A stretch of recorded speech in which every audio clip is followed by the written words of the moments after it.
నమస్కారం.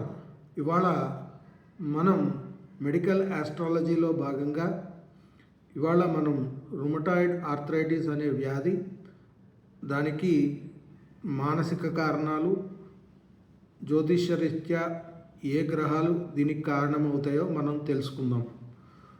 ఈ రుమటాయిడ్ ఆర్థరైటిస్లో ముఖ్యంగా మనం గమనించేది ఏంటంటే జాయింట్స్ స్వెల్ అవ్వటం, ఇన్ఫ్లమేషన్ ఉండటం, అలాగే స్టిఫ్నెస్ ఉండటం, విపరీతమైన పెయిన్ ఉండటం అనేది మనం గమనిస్తాం. ఈ రుమటాయిడ్ ఆర్థరైటిస్ అనేది ఆటో ఇమ్యూన్ డిసీజ్గా మనం చెప్పుకున్నాం. ఈ ఆటో ఇమ్యూన్ డిసీజ్కి ఏ కారణాలు మెడికల్గా మనకు కనిపించవు, కానీ ఇది ఇమ్యూన్ సిస్టమ్కి సంబంధించిన ముఖ్య కారణంగా మనం తెలుసుకోవచ్చు. సో దీనికి మానసికమైన కారణాలు కొన్ని మనకి ఉన్నాయి.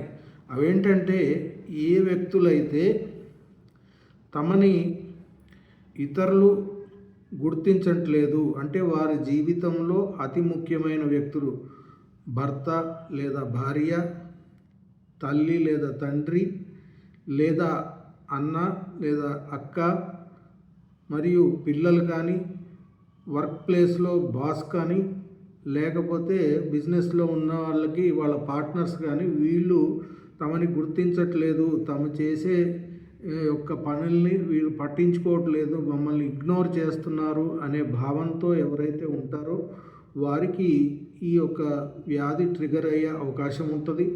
అలాగే వీరికి ఒక రకమైన కోపం ఉంటుంది. ఏంటంటే, మమ్మల్ని గుర్తించాలంటే మేము వేరే వాళ్ళ రెస్పాన్సిబిలిటీస్ని కూడా తీసుకుని మేము ఎక్కువ పని చేయాలి అనే భావన వీళ్ళలో ఎక్కువగా ఉంటుంది.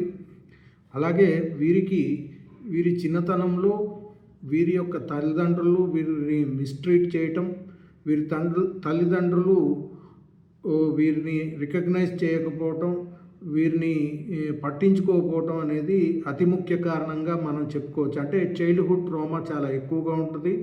ఆ చైల్డ్హుడ్ ట్రామానే ప్యాటర్న్గా రిపీట్ అయ్యి వీరు పెద్ద అయినప్పుడు ఆ ప్యాటర్న్స్ రిపీట్ అవటం ద్వారా అనేక వ్యక్తులతోటి వీరు తిరస్కరింపబడటం అనే భావనలోంచి వీరికి ఈ యొక్క వ్యాధి ట్రిగర్ అయ్యే అవకాశం మనకు ఎక్కువగా కనపడుతుంది.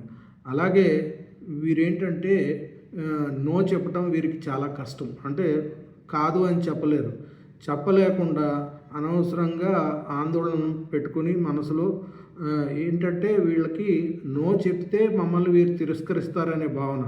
కాబట్టి అది నో చెప్పకుండా ఆందోళన పెట్టుకుని దాని నుంచి కూడా ఈ డిసీజ్ని ట్రిగ్గర్ చేసుకునే అవకాశాన్ని వీరు ఎక్కువగా లోనవుతూ ఉంటారు.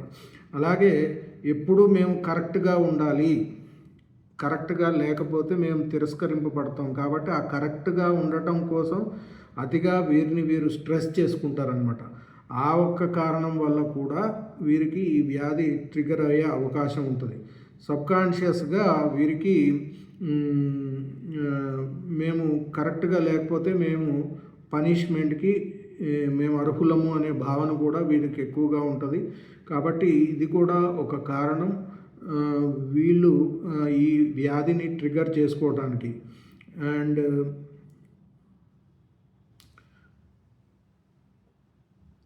వీరికి కోపంతో పాటు వీరిని ఎవరు సీరియస్గా తీసుకోవట్లేదు అనే భావన కూడా ఎక్కువగా ఉంటుంది. అది కూడా ఎక్కువ కారణం.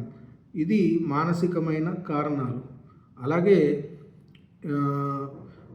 జ్యోతిష్యపరంగా చూసుకుంటే, ఎప్పుడైతే ఈ ఇన్ఫ్లమేషన్కి కారణమైన కుజ భగవానుడు ఎవరైతే ఉన్నారో ఆయన ఈ రుమటాయిడ్ ఆర్థరైటిస్కి అతి ముఖ్యమైన కారణమైన గ్రహం. ఈ కుజ భగవానుడు గనక షష్టమ అష్టమ భావాల్లో గనక పాపయుక్తుడై పాపవీక్షణతో ఉన్నట్లయితే ఈ వ్యాధి వచ్చే అవకాశం అలా ఉంటుంది.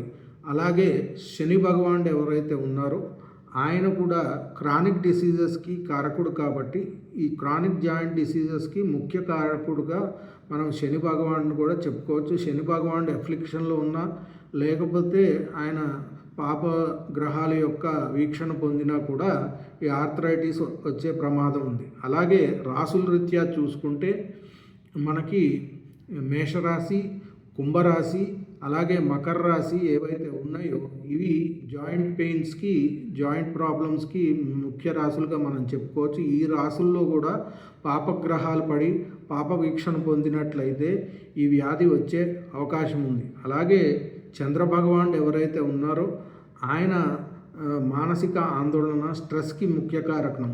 సో ఇమ్యూనిటీ పవర్ ఎప్పుడు పడిపోతుందంటే ఎప్పుడైతే చంద్రుడు అఫ్లిక్షన్లోకి వెళ్తాడో, అంటే పాపగ్రహ యుక్తమైన పాపగ్రహ వీక్షణ పొందినా కూడా ఈ యొక్క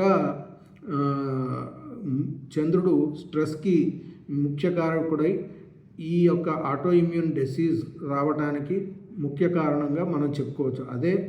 అదే కాకుండా మొదటి గృహం, 6వ గృహం, 8వ గృహం జాతకంలో గనక ఎవరికైనా పాపగ్రహ యుక్తమైన పాపగ్రహాల వీక్షణ పొందినా కూడా ఈ యొక్క రుమటాయిడ్ ఆర్థరైటిస్ అనే వ్యాధి వచ్చే అవకాశం ఉంది. కాబట్టి ఈ వ్యాధి లక్షణాలు ఎవరికైతే ఉన్నాయో వారు శని భగవానుడు, కుజ భగవానుడు యొక్క పరిహారాలు తీసుకోవటం, జ్యోతిష్కుడిని సంప్రదించి రత్నధారణను ధరించటం అనేది ముఖ్యంగా సూచించటమైంది. అలాగే ప్రతి శనివారం శనికి తైలాభిషేకం చేయటం కూడా అతి ముఖ్యమైన రెమెడీగా మనం చెప్పుకోవచ్చు. ఇవన్నీ గమనించి ఈ మానసిక ఆందోళన ఏదైతే మానసికమైన కారణాలు ఉన్నాయో ఎవరైతే వాటిని పోగొట్టుకుంటారో వారు ఈ వ్యాధిని అతి తొందరగా తగ్గించుకునే అవకాశం ఉంది. అంటే మనకి చైల్డ్హుడ్ ట్రామా హీలింగ్ అనేది అతి ముఖ్యం ఈ రుమటాయిడ్ ఆర్థరైటిస్ పేషెంట్కి. ఎందుకంటే ఇది ఆటో ఇమ్యూన్ కారణం లేని జబ్బు కాబట్టి చైల్డ్హుడ్ ట్రామా హీలింగ్ అనేది అతి ముఖ్యము ఈ రుమటాయిడ్ ఆర్థరైటిస్లో. దీన్ని పాటించినట్టయితే ఈ వ్యాధిని కంట్రోల్ చేసుకోవచ్చు. స్వస్తి.